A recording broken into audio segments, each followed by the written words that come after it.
요즘 우리가 사무엘상을 가지고 큐티를 하고 있습니다만은 오늘 본문 17장, 사무엘상 17장 전체의 본문을 가지고 그렇게 메시지를 준비해 보았습니다.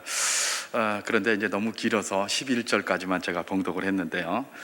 지난 새벽 기도 때에 이 말씀을 가지고 우리가 한번 은혜를 나눴었습니다. 그런데 제가 은혜를 나누는 가운데 받은 은혜가 있어서 우리 여러분과 함께 같이 또 이렇게 말씀으로 은혜를 나눴으면 좋겠다라는 생각이 돼서 이 말씀을 한번 또 이렇게 준비를 해 보았습니다. 우리가 역사상 세상에서 가장 큰 나라를 세운 그 왕국, 그렇게 이야기를 하면 원나라를 들 것입니다. 물론 몽골 제국이 이제 원나라로 이렇게 이름이 나중에 붙여졌는데요. 몽골의 칭기즈칸이 그 세운 나라가 역사상 가장 큰 나라였다, 뭐 이렇게 이야기를 하고 있죠. 우리가 아는 것처럼 그만큼 큰 나라를 이렇게 정복하고 정복하는 전쟁을 하기 위해서는 어떤 한 왕조나 어떤 한 군대가 그렇게 다 관리를 하기가 굉장히 힘듭니다. 여러분, 로마 제국이 굉장히 거대했다고 합니다만은 사실은 로마 군사들이 다 나가서 싸워가지고 그렇게 큰 나라를 세운 것은 아니죠. 때로는 그냥 전쟁도 하지도 않고, 뭐 누가 온다고 하면 그냥 막 이렇게 길을 열어줬습니다. 와서 다 포기하고 다 손을 들고 항복을 하고 그냥 들어와서 차지하십시오, 이렇게 했던 경우가 굉장히 많습니다. 그런 나라들은 왜 그렇게 했느냐? 오히려 그런 나라들은 전쟁이 별로 없었다고 그래요. 그래서 예를 들면 태국 같은 나라들이 또 그런 나라 중에 하나였다고 하더라고요. 그러니까 전쟁을 막 오면 막 맞서서 싸우고 이래야 되는데, 그냥 와서 뭐 우리가 다 그냥 항복할 때니까 이제 들어오십시오 이러면 뭐 큰 전쟁 안 하고 들어가서 자기 땅을 이렇게 삼고 그다음에 뭐 조공을 좀 받고 뭐 이런 식으로 이렇게 했던 것이죠. 그런 거대 제국들은 다 그런 식으로 했었습니다. 그런데 그것이 무슨 뭐 몽골 제국이든 그것이 로마 제국이든 왜 그 거대 제국을 형성한 그런 나라들이 들어올 때마다 옆에 있던 속국들 또는 작은 나라들이 그냥 막 이렇게 전쟁도 안 하고 그냥 다 문을 열어줬을까? 결국은 그것이 무엇 때문에 그랬겠습니까? 싸워보지도 않았지만 두려움 때문에 그런 거예요. 그죠? 두려움. 싸워보지는 않았어요. 근데 보니까 그들 군대가 파죽지세라더라. 그들 군대가 굉장히 세다더라. 그들 군대가 너무나 강하다더라. 그러니까 우리가 싸워봐야 무슨 소용이 있겠노? 싸워봐야 아무 소용없다, 뭐 이러는 거예요. 그러니까 싸울 생각도 하지도 않고 그냥 아예 그냥 뭐 문 열어가지고 그대로 이렇게 그냥 들어와라, 그렇게 해서 다 항복을 하고 다 내주고 그렇게 하는 것이죠. 그것이 바로 무엇입니까? 그런 거대 제국을 형성한 그런 나라들에게서 흔히 이렇게 우리가 발견할 수 있는 역사상의 그런 사건들이었던 것입니다. 두려움이 싸움 한 번도 해보지도 않고, 두려움이 그들과 한번 맞닥뜨려 보지도 않고, 두려움이 모든 것들을 항복하게 만드는 그런 현상들 말입니다. 여러분, 이건 뭐 전쟁에만 있을까요? 전쟁에만 있을까요? 그렇지 않을 것입니다. 굉장히 많은 그런 내용들이 우리 삶 가운데도 여전히 존재를 하는 것이죠. 여러분, 전쟁 한 번도 안 하고 문 열어준 거, 두려움 때문에 그렇다. 우리는 성경에서도 이런 내용들을 종종 보게 됩니다. 대표적인 것이 무엇입니까? 이스라엘 백성들이 가나안 땅에 입성할 때의 그런 사건입니다. 여호수아가 가나안 땅으로 이렇게 들어가기 전에 정탐꾼 2명을 갖다가 이렇게 보내지 않습니까? 정탐꾼 2명을 이렇게 딱 보내게 되는데, 그 정탐꾼들이 딱 가서 처음에 딱 들여다보고 뭘 발견하게 됩니까? 거기서 뭐 그 여리고 지역에 그쪽에 들어가서 그 여리고가 땅이 어떻게 됐는지 그걸 쭉 정탐하는 가운데 누가 들어왔다는 소리를 듣고 숨게 됩니다. 어디에 숨냐? 라합의 집에 숨게 되죠. 그 라합이 그 2 사람을 숨겨주고 나서 어떻게 합니까? 나중에 사람들을 다 돌려보내고 그 2 사람을 만나러 갑니다. 그래서 그 2 정탐꾼이 묻습니다. 어떻게 된 거냐라고 이야기를 했더니 이 라합이 여리고 성 내의 그런 상황들을 소상하게 그 2 정탐꾼에게 이야기를 해줍니다. 뭐라고 이야기를 하느냐? 여호수아서 2장 9절에서 10절에 보면 이런 말씀이 있습니다. 여호와께서 이 땅을 너희에게 주신 줄을 내가 아노라.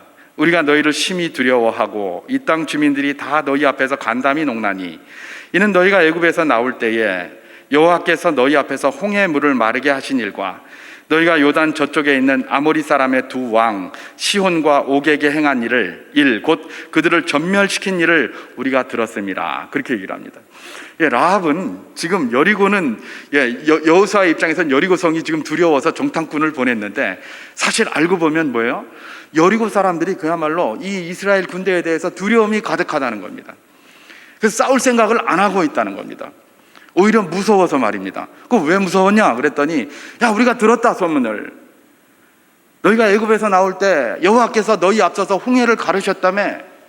그리고 요단 저편에 있는 아모리 사람의 왕 헤스본 왕 시온과 바산 왕 옥이 너희한테 전멸당했다며. 야, 그런 이야기를 막 들은 겁니다. 야, 이들이 직접 본 건 아니에요.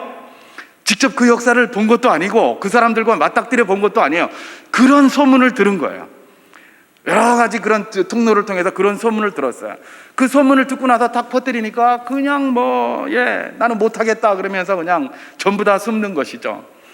여러분, 요즘 정부에서 무슨 아스트라제네카인가 코로나19 그 예방 백신을 갖다가 맞아라 이렇게 했는데 잘 안 맞으려고 그런다고 그러잖아요. 잘 안 맞으려고 그런다니까 모든 인센티브 막 줘가면서 이거 좀 맞아라 막 이렇게 하는 것이죠. 왜 잘 안 맞으려고 합니까? 맞기도 전에 그냥 안 좋다는 이야기를 하도 많이 해놓으니까 맞으려니까 오히려 불안한 거예요. 그죠? 그래도 맞는 게 좋습니다.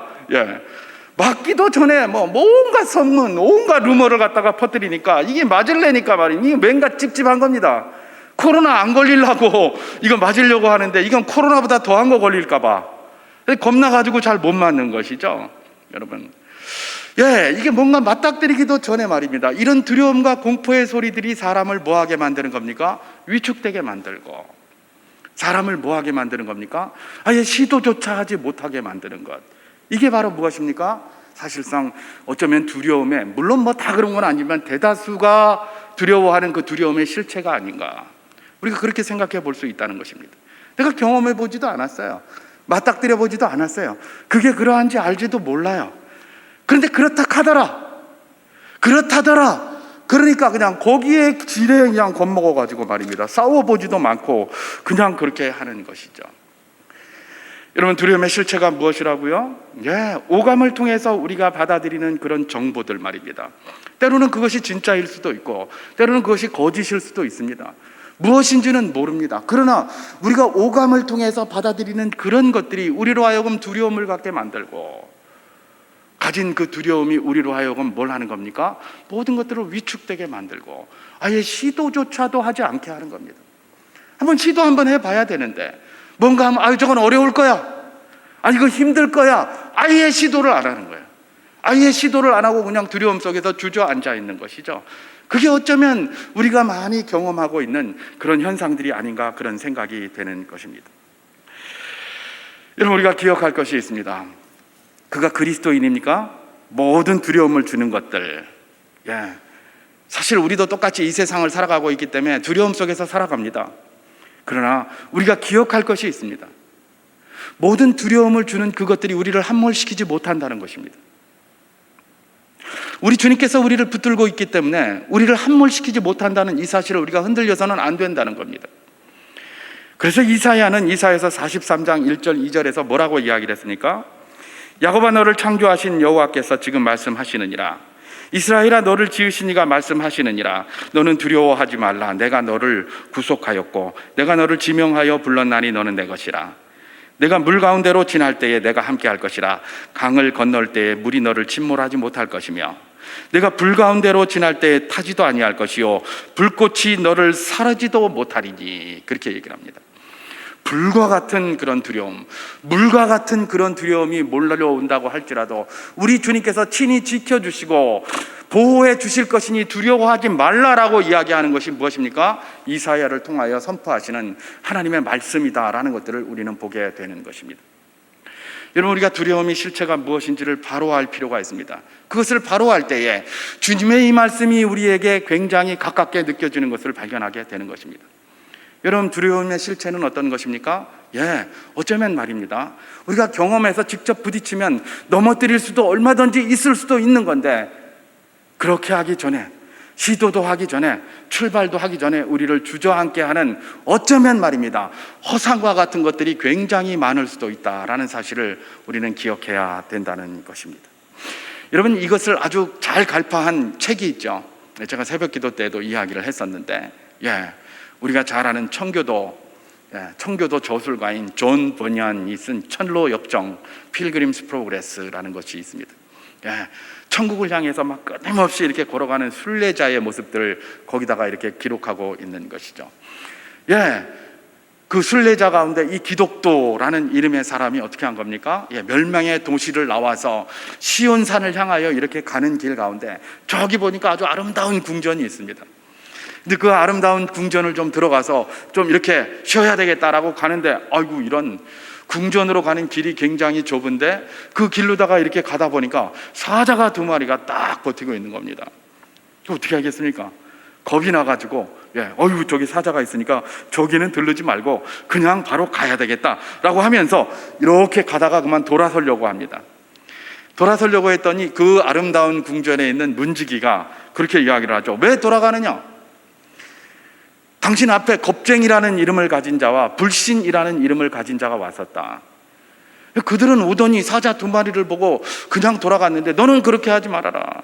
그냥 들어와라. 그냥 들어와라. 저것들은 저렇게 폰만 잡고 있는 거다. 너희들이 믿음이 있는지 시험하는 거다. 자세히 봐라. 저 사자들을 자세히 봐라.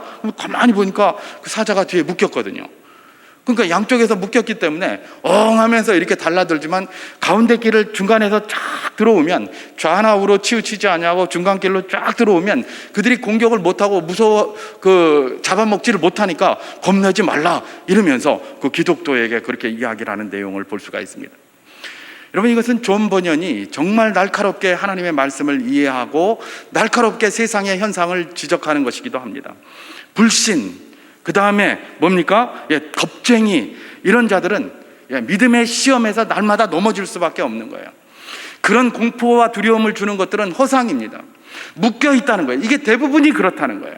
그걸 갖다가 존 버년이 이런 어떤 신앙의 그런 기독도가 천국을 향해 가는 그 모든 길 가운데 얼마든지 발견될 수 있는 그런 것이다라는 것들을 미리 그런 책들을 통해서 경고를 하고 그런 것들에 도움을 주기 위해서 그 책을 쓴 것인 것을 발견하게 되는 것이죠. 여러분, 이 모든 것들을 다 정리해서 증명할 수 있는 것이 바로 오늘 우리가 읽은 이 사무엘상 17장의 말씀입니다. 사무엘상 17장은 그야말로 다윗과 골리앗의 전투를 나타내고 있는 그 엘라 전투를 그 장면으로 하고 있는 아주 중요한 그런 말씀 아니겠습니까? 이 이리압 다윗이 바로 이 17장 이후로다가 그야말로 아름답게 이렇게 떠올랐고, 골리앗이 그야말로 세상 사람들, 불신자들도 다 아는 그런 사람으로 등극하게 된 대표적인 이런 하나님의 말씀이 이 사무엘상 17장입니다. 근데 이 골리앗 말입니다, 가만히 보면 어떤 사람입니까? 바로 세상을 상징하고 있다라고 우리가 볼 수가 있겠는데요. 자, 이 골리앗을 성경은 뭐라고 표현을 하고 있느냐? 오늘 우리가 읽은 본문 4절에 이렇게 이야기를 하고 있습니다.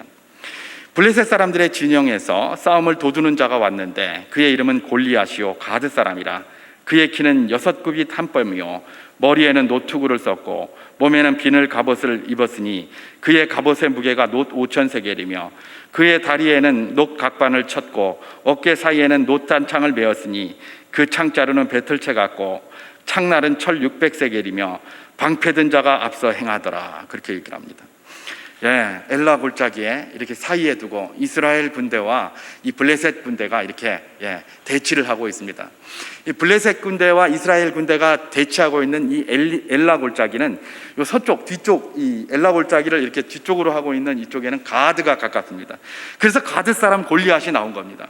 블레셋 영역에 가드라고 아주 큰 도시가 있는데 그 가드하고 아주 가까운 지역입니다. 그러니까 40일 동안 거기 나와서 큰 소리만 치고 있는 거예요. 막 큰 소리 치면서 이러고 있는 거죠. 그럼 40일 동안 있을 수 있었던 것은 가드하고 이렇게 자기 바로 뒤에가 자기네 나라니까 거기서 모든 보급품들을 잘 받을 수 있지 않겠습니까? 자, 지금 블레셋에서 골리앗이 나와서 막 큰 소리를 치고 있습니다. 근데 골짜기 너머 반대, 엘라 골짜기의 반대편에는 누가 있다고요? 이스라엘 군대가 나와 있습니다. 지금 저게 40일을 조석으로 골리앗이 나와서 떠든다면 지금 이쪽에 이스라엘 군대도 40일을 지금 조석으로 거기 나와서 떠드는 그 소리를 들으면서 이쪽에 있는데 싸움도 한번 못하고 벌벌벌 떨고 있는 그런 상황인 것이죠. 왜 싸움을 못할까요? 예, 지금 여기 말씀에 나오는 것처럼 이 골리앗이 대단한 거거든요. 키가 몇입니까? 6규빗 한 뼘이요. 대충 계산하면 이 센티미터로 계산하면 한 270cm. 굉장히 거인이에요. 완전히 뭐 거인 중에 거인이고요. 또 등발은 얼마나 좋았는지 여기 있는 뭐 온갖 갑옷, 놋갑옷으로 그냥 딱 뒤집어 썼습니다. 투구 뭐 이런 걸 다 빼고 뭐 이렇게 해도 최소한 여기 뭐 예를 들면 이 갑옷, 놋갑옷의 무게하고 창날하고 이것만 해도 지금 거의 뭐 70kg 되고 있고요. 거기다가 무슨 뭐 이런 거 붙인 것처럼 가면 그냥 갑옷 무게만 해도 지금 100kg가 넘습니다. 100kg가. 그리고 칼도 있고, 칼은 또 얼마나 무겁겠습니까? 그 뭐 쇠칼 그거 굉장히. 그러니까 이 사람은 가진 게 지금 뭐 이 쇠 덩어리, 갑옷 덩어리에 갑옷의 무게만 해도 150kg, 200kg씩 돼가는 그런 거를 둘러싼 거인이 나와서 이렇게 있는 겁니다. 자, 그러니까 이스라엘 백성들이 뭘 본 겁니까? 그걸 보고 지금 막 벌벌벌 떨고 있는 겁니다. 40일 동안 나와서 모욕을 하는데도 벌벌 떨고 있어요. 왜요? 너무나 대단하거든요. 골리앗이 워낙 위용이 대단하니까 그런 거예요. 제가 이전에 고등학교 때인가요? 현대중공업 여기에 견학을 한번 이렇게 그때 학교에서 이렇게 왔었어요. 와서 이렇게 보니까 지금은 뭐 그런 크레인이 워낙 많아가지고 지금은 그 크레인은 뭐 별거 아닙니다만은 골리앗 크레인 이래가지고 그 당시 우린 대한민국에서 제일 큰 크레인이다 이래가지고 쫙 이렇게 굴러가는 거 보고 와 그랬던 기억이 있습니다. 근데 요즘은 골리앗 크레인 그거 보니까 쬐맨하더라고요. 근데 이전에는 그랬었어요. 제가 고등학교 때는 대한민국에서 제일 크다 이래가지고 막 그리고 골리앗 그러면 뭐 엄청난 큰 거의 상징이잖아요, 그죠? 뭐 엄청나요, 그냥 엄청나요. 그러니까 이제 그걸 보고 사람들이 막 떨고 있는 것이죠. 그런데 말입니다, 이 골리앗의 실체를 잘 알아야 됩니다. 골리앗이 누구라고요? 오늘 본문 4절에서는 분명히 싸움을 도두는 자다 그렇게 기록하고 있어요. 싸우는 자가 아니라 싸움을 도두는 자예요. 여러분, 싸우는 자는 이렇게 갑옷 둘러매고 나오면 안 됩니다. 그럼 무슨 싸움을 하겠습니까? 그죠? 한번 생각해 보세요. 갑옷 무게만 한 200kg 되는 거 입고 나와가지고 무슨 싸움을 하겠단 말입니까? 그러니까 다윗한테 졌지. 그죠? 갑옷을 뭐 200kg 뭐 이런 거 뭐 이러고 나와가지고 지가 아무리 항우 장사라고 할지라도 그 몸에 이게 겨워지겠습니까? 이게 안 되는 것이죠. 여러분, 아까 서두에 제가 말씀을 드렸습니다만 몽골의 칭기스칸 군대가 세계를 제패하는 데에 그들의 원칙이 있었다고 그러잖아요. 무슨 원칙입니까? 신속함, 그 다음에 간편함이에요. 갑옷도 안 입고 그냥 아주 간편하게 해가지고 빠르게 그냥 막 신속하게 가면서 그냥 칼로다가 막 휘젓고 다닌 거예요. 딴 사람들은 갑옷 쥐어 입고 뭐하고 막 옷 차려 입느라고 정신없는데 이 사람들은 그런 거 할 시간에 그냥 빠르게 가가지고 빠르게 그냥 가볍게 그냥 해치우고 오는 것이죠. 그 전략이 아주 뛰어났던 거예요. 이 지금 골리앗은 이 싸울 자세가 아닙니다. 이게 뭘 싸우겠습니까? 이게 무거워가지고 이렇게 해가지고 무슨 전쟁을 하겠단 말입니까? 단지 뭐라는 거예요? 싸움을 지금 도두로 나와가지고 거대한 등치만 가지고 말폭탄만 지금 터뜨리고 있는 거예요. 그런데 그걸 보고 누가 이스라엘 군대가 한 명도 그것에 대해서 나갈 수가 없는 겁니다. 참 답답한 일이겠죠. 답답한 일. 다윗이 나중에 답답해서 그 어린 나이에도 자기는 뭐 군대도 아니고 아무것도 아닌데도 일어날 수밖에 없는 그런 상황이 지금 펼쳐지고 있는 것입니다. 여러분, 이런 골리앗의 모습, 세상이 보여주는 모습과 똑같습니다. 세상도 우리에게 그런 걸 요구합니다. 겉으로 볼 때 멋져 보이고 우람해 보이고 힘 있어 보이고 능력 있어 보이고, 그걸 자꾸 보면 오감으로 우리가 눈으로 보고 그런 걸 귀로 들으면 그냥 위축이 됩니다. 나는 뭐고? 나는 뭐 갑옷 하나도 없네. 칼도 없는데, 창도 없는데, 단창도 없는데 뭐고? 이러는 거예요. 우리 젊은이들 요즘 많은 이런 차별이나 이런 것 때문에 굉장히 힘들어하고 있습니다. 누구는 뭐 아빠 찬스, 엄마 찬스 써가면서 잘 되고 있는데 나는 보고 너무 상대적인 박탈감이 너무 크게 밀려옵니다. 이것도 있어야 되고 저것도 있어야 될 것 같은데 왜 나는 없노? 이래가지고 내가 싸우겠나? 이런 생각들이 막 밀려오는 것이죠. 여러분, 두려움은 무엇입니까? 대부분 다 이런 마음으로다가 역사를 합니다. 생각으로 역사를 해요. 우리가 직접 맞닥뜨리는 두려움도 분명히 있을 거예요. 그러나 그런 것보다는 이미 맞닥뜨리기도 전에 그 일에 늘 눌려 살게 되는 것입니다. 제가 몇 년 전에, 한 3, 4년 전인가요? 우리 청년들에게 한번 메시지를 하면서 그렇게 했던 그 기억이 있습니다. 무슨 기억이 있느냐 하면, 그때 막 한참 스펙을 준비한다고 막 그렇게 얘기를 해요. 스펙을 왜 준비하느냐? 스펙이 필요하다고 해서 그걸 준비합니다. 그럼 기업체에서 그 스펙을 요구하되? 그런 건 아니에요. 근데 그냥 준비한다는 거예요. 글쎄요, 지금 세월이 질라서 제가 뭐 옛날 꼰대 같은 소리를 하고 있는 건지는 제가 잘 모르겠는데, 제가 이전에 인사과에 있을 때는 회사에서 요구하지도 않았는데 뭐 자꾸 쓰면 오히려 다 떨어뜨렸어요. 왜냐하면 요즘은 뭐 컴퓨터라도 전지 모르겠는데 그때는 뭐 막 붙이는 거였거든요, 서류. 그 제출하는 서류 말고 뭐 자꾸 내면은 이게 서류가 무슨 일이 한두 장 오는 것도 아니고 1,200장 오는 것도 아니고 수만 장이 오는데, 서류가 수만 장이 오는데 이게 규격이 안 맞으면 난 짜증이 나는 거예요, 이게. 물론 요즘은 뭐 외부로다가 이렇게 하고 그러니까 뭐 이건 옛날 이야기가 될 수도 있어요. 수만 장이 오는 걸 이걸 어떻게 다 들여다보고 있단 말입니까? 그죠? 그러니까 딱 내가 원하는 것만, 우리가 원하는 그 정보만 가지고 딱 하는 것이지, 그런 거 하면 오히려 다 빼버려요. 규격이 안 맞으니까 이렇게 쌓아놓다가 삐죽삐죽 튀어나가고 그러니까 옆으로 빼버리고 이러면서 딱딱딱 그렇게 맞추는 것이죠. 오히려 그래요, 오히려. 누가 뭘 원하는지 알지도 못하고 그걸 물어보지도 않고 또 확인도 안 하고 그냥 준비하는 거예요. 그냥 준비. 도대체 언제까지 준비를 해야 될까요? 도대체 언제까지 준비해야 내가 만족할까요? 언제까지 준비해야 내가 나가서 싸워서 이기겠다고 생각할까요? 서울대학교 나오면 싸우면 될까요? 뭘 하면 싸우면 될까요? 그러면 서울대학에도 못하는 사람들이 굉장히 많은데 그 사람들은 뭘 준비해야 된단 말입니까? 여러분, 그런 식으로다가 따지면 세상이 할 수 있는 게 하나도 없어요. 이게 바로 무엇입니까?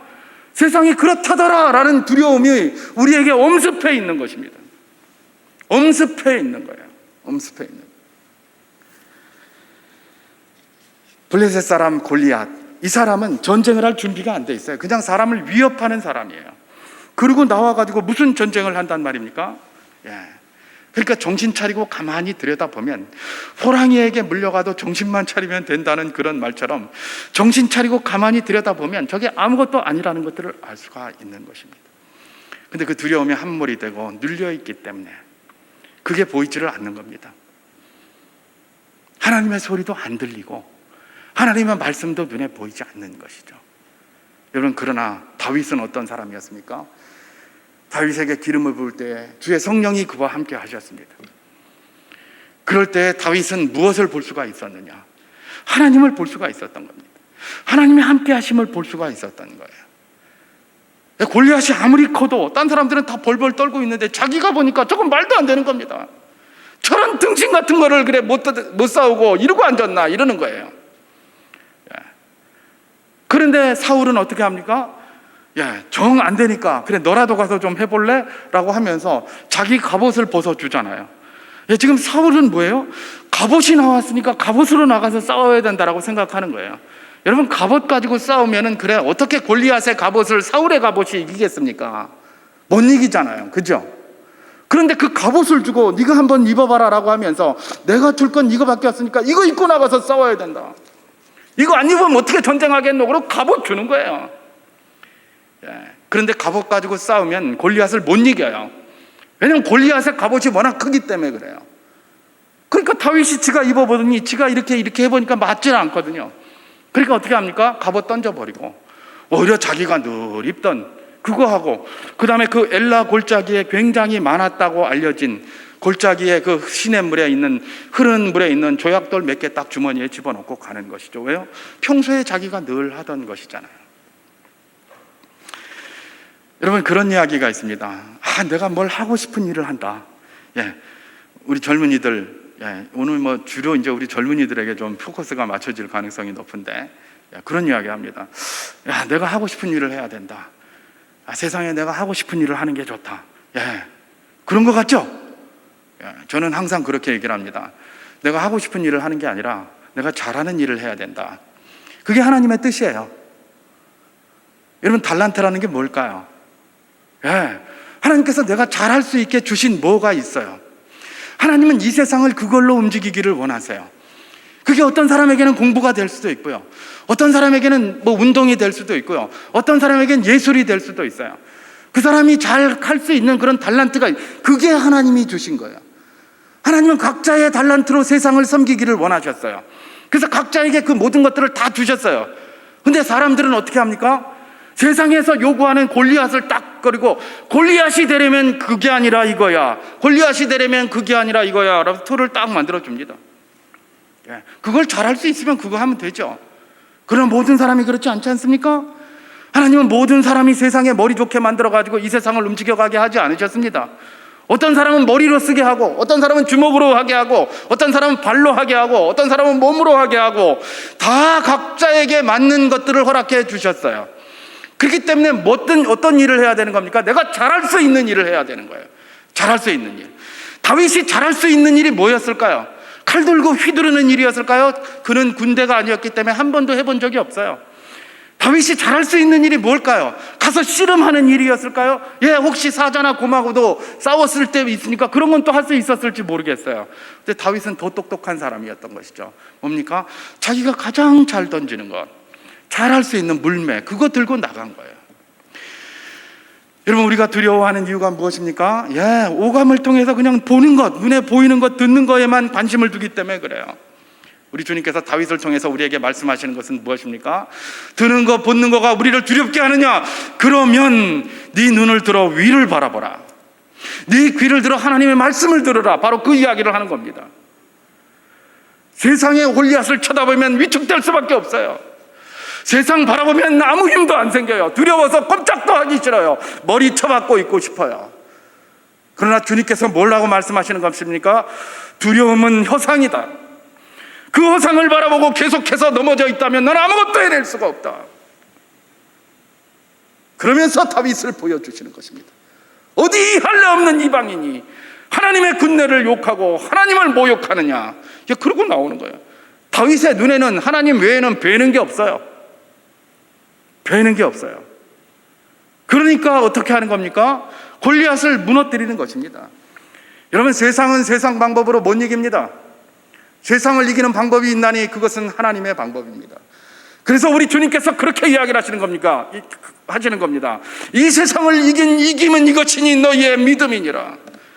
아니, 세상의 방법으로, 믿음으로 어떻게 세상을 이긴단 말입니까? 세상 사람들이 믿음으로 세상 이긴다 그러면 웃기고 있네 하지 않겠습니까? 세상은 스펙이 이기고 힘이 이기고 능력이 이기고 갑옷이 이긴다. 근데 저 개독들은 맨날 떠들면 세상 믿음으로 세상을 이긴다니, 이 무슨 말이냐? 세상에서 그런 말을 할 때 세상의 말을 들으면 열심히 갑옷을 준비해야 될 것입니다. 그러나 그 갑옷은 아무리 우리가 준비를 해도 골리앗의 갑옷을 따라갈 수가 없습니다. 이미 가진 갑옷들을, 이미 큰 갑옷들을 따라갈 수가 없어요. 우리는 다른 것을, 우리가 잘할 수 있는 것을 가지고 따라가야 합니다. 우리가 잘할 수 있는 건 무엇입니까? 믿음입니다. 믿음. 하나님을 믿는 믿음 가운데 주께서 내게 주신 달란트를 가지고 내가 잘할 수 있는 그것을 가지고 세상을 섬기게 하셨다. 그 자부심으로 나아가는 겁니다. 그러면 골리앗이 왜 이렇게 떠들고 있었을까요? 그가 무섭거든요. 이미 요나단에게 당하고 하나님께서 그들과 함께 하신다는 걸 알았거든요. 그러니까 앞에서 변증만 울리고 덤빌 생각을 안 하는 겁니다. 아니, 그랬으면 벌써 튀어나왔지, 그죠? 뭐하러 40일 동안 떠들고 있습니까? 그냥 군대 끌고 와서 그냥 확 쓸어버리지. 이미 자기가 겁이 나 있어요.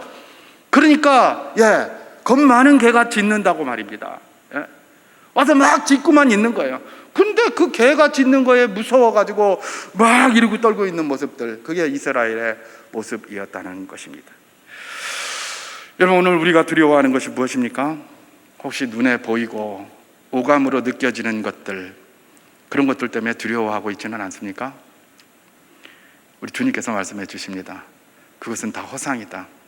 내가 너와 함께하지 않느냐? 내가 너와 함께하지 않느냐? 그 질문을 하시는 것입니다. 여호수아가 이미 하나님께서는 이 여리고성 백성들에게 공포를 잔뜩 집어넣어 가지고 꼼짝 못하게 해놨는데 여호수아는 두렵습니다. 그러니까 온데 정탐 보내고 뭐하고 막 이렇게 합니다. 그때 하나님께서 여호수아에게 뭐라고 얘기를 하십니까? 두려워 말라 여호수아야, 내가 너와 함께 할게. 내가 너와 함께 할게. 계속 이야기를 하는 것입니다. 여러분, 오늘 우리에게도 이 저녁에 우리 주님께서 이야기를 하십니다. 두려워하지 말아라. 내가 너와 함께 할게. 믿으시기 바랍니다. 우리에게 두려움이 떠오릅니까? 기도하시기 바랍니다. 이번 한 주간이 성령 강림 주일입니다. 성령의 충만함을 기도하시기를 바랍니다. 성령의 충만하면 내 삶에 겉으로 보기에 변한 것이 하나도 없어도 내 마음이 변하고 내 생각이 변하고 나의 모든 것이 변하고 그야말로 담대한 용기가 생기는 것 아니겠습니까? 제가 전에도 한 2번 했습니다만은 한 번 더 하고 기도로 들어가도록 하겠습니다. 제 이야기 말입니다. 제 이야기. 이전에 대학 다닐 때 대학교 3학년 돼서 나이도 많고 직장도 가져야 되는데 직장은 뭘 가져야 될지, 어떻게 인생을 살아야 될지 굉장한 두려움이 있었습니다. 맞닥뜨려 보지도 않고 힘들다고 하니까 그냥 힘들어요. 야, 이거 어떻게 할까? 그날따라 새벽 기도를 나갔는데 저 혼자 늘 새벽 기도를 했는데 목사님도 어디 기도원에 가셨는지 불이 꺼져 있고 문이 잠겨 있었어요. 그때 제가 교회 담 넘어가가지고 그 앞에 가서 이제 그 기왕이 왔으니까 지하철까지 타고 왔으니까 혼자 들어가가지고 막 이렇게 새벽 기도 한답시고 이제 가가지고 이렇게 앉아 있었습니다. 하나님 뜻이 뭡니까? 질문을 하면서 하나님 뜻이 뭐냐고 물어도 대답도 하나도 없어요. 하나님, 성경 이렇게 넘기고 막 이런 거 몇 번 하다가 찬송가를 하나 딱 넘겼습니다. 그 찬송가가 공중나는 새를 보라, 그런 거 아닙니까? 그죠? 공중나는 새들 보라, 농사하지 않으며 곡식 모아 곡간 안에 들인 것이 없어도 세상 주관하는 주님 새를 먹여주시니 너희 먹을 것을 위해 근심할 것 무엇냐. 그 찬송이었어요. 그걸 제가 혼자 불렀어요. 부르는데 그 3절에서 제가 완전히 무너졌어요. 너희들은 세상에서 무엇 먹고 마시며 무슨 일을 하며 살까 염려하지 말아라. 이는 이방 사람들이 강구하는 것이요 너희 하나님은 너희 쓸 것 아신다. 내가 지금 가장 괴로워하면서 나는 뭘 먹고 뭘 입고 살까를 고민하고 있는데 도대체 뭘 해야 될지를 모르고 지금 괴로워하면서 나이도 먹었지 어떻게 해야 될지 알지도 못하지, 무슨 뭐 인맥이 있나 아는 게 있나 뭐가 있나 아무것도 없는데 어떻게 해야 할지 괴로워하고 있을 때에 주님께서 제게 주신 말씀이 바로 그것이었습니다. 너희는 세상에서 무엇 먹고 마시며 무슨 일을 하며 살까 염려하지 말아라. 이는 이방 사람들이 간구하는 것이요 너희 하나님은 너희 쓸 것 아신다. 제가 그것을 찬송하고 나서 엄청나게 울었습니다. 계속 울다가 나중에 원할 때까지 울다가 일어나서 나왔어요. 나왔는데 세상에 변한 건 하나도 없었어요. 어제나 오늘이나 똑같아요. 뭐 변한 게 있습니까? 똑같아요. 그런데 말입니다, 하나 변했어요. 뭐가 변했을까요? 내 마음이 변한 거예요. 에이까짓 거 한번 해보자. 그까짓 거 뭐 어떻게 되겠지. 이런 담대함이랄까요? 뭐 이런 게 생기는 거예요. 그러고 나왔어요. 우리 주님께서는 그 후로도 제 입에 한 번도 거미줄 치게 하지 않으셨습니다. 제가 신학대학원 다니면서 그야말로 뭐 사역도 못하고 아무것도 못하니까 제가 아침에 한 끼를 좀 굶어 보려고 돈 아껴야 되니까 한 끼를 제가 안 먹었어요. 그리고 버스도 그때 여기 이제 송도 여기를 와야 되는데 덕계에서 제가 다녔으니까 송도에서 아직 천안 올라가기 전이었습니다. 그 버스 2번 타야 되잖아요. 그죠? 그러니까 그 버스 한 번만 타면 요 부산까지 오는 데까지, 거기까지 그 어디입니까? 거기 무슨 고개 있는데 그 고개 이름이 갑자기 생각 안 나요. 거기까지 제가 한참 걸어와 가지고 거기서 버스 타고 여기 남산동 저기 어디입니까? 그 노포동에 내려 가지고 이렇게 또 여기 그 송도까지 가고 뭐 이렇게 했었어요.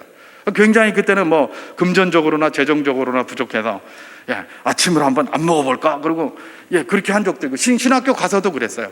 아침 한번 안 먹어볼까? 그랬는데 심지어 대구의 어떤 교회의 집사님이, 연세가 굉장히 많으신 집사님인데 청소하시면서 자기가 기도하다 보니까 뭐 이런 생각이 들었다고 하면서 그 교회 장로님, 그 장로님이 저희 고등학교 때 은사셨어요. 수학 선생님이셨어요. 그 수학 선생님한테 그러더라는 겁니다. 장로님, 내가 신학생활 중에 배고픈 사람을 위해서 한 달에 10,000원씩만 좀 후원하고 싶습니다. 그러더래요. 이 장로님이 전화 와가지고 10,000원씩 후원하신다는데 내가 누구한테 말할 데도 없고 이거 후원은 해야 되는데 어떡하노? 나 좀 살려주라! 그러면서 저보고 좀 받아달라고 막 사정을 하시는 거예요. 그래가지고 아니 제가 받아들여야 내 이렇게 덩치도 크고 그런데 이 살도 이렇게 많이 쪘는데, 그랬더니 제발 좀 받아달라고. 그럼 저 주시라고. 정말 감사하다고 제가 그랬어요. 그랬더니 이 장로님이 거기다 20,000원 더 보태서 30,000원을 매달 이렇게 보내주시더라고요. 그래서 제가 아침에 밥 잘 먹고 말입니다. 그랬어요. 나중에 졸업식 날 그 장로님이 오셨어요. 신학대학원에 오셔가지고 전도사, 이전도사님, 우리 그 최 집사님 오셨는데 한번 만나볼래? 그럼요. 제가 인사도 한번 드려야죠. 가서 인사를 드렸더니 굶어서 후원한 장학생이 그 신학생이 뭐 덩치가 이만하고 뚱뚱해가지고 제일 뚱뚱한 그 신학생이 가가지고 거기 이렇게 있는데 아이고 이 최 집사님이 그냥 끌어안고 우는데 제가 뭐 눈물이 막 나더라고요. 제가 굶으려고 해도 우리 하나님이 굶기지를 않으시더라고요. 그럼 제가 뭔 말씀을 드리는 겁니까? 우리 하나님께서 믿음으로 걸어가는 길에 항상 도움을 주시고 보호를 해주신다라면서 이런 말씀을 통해서 우리를 도전하시는 것입니다.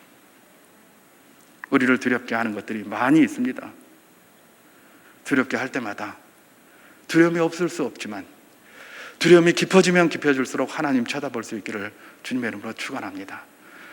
두려움이 강해지면 강해질수록 성령의 충만함을 구할 수 있기를 주님의 이름으로 축원합니다. 내가 없는 게 아닙니다. 내가 잘할 수 있는 그것으로 나는 이 세상을 이기며 살 수 있다는 그런 확신으로 말입니다.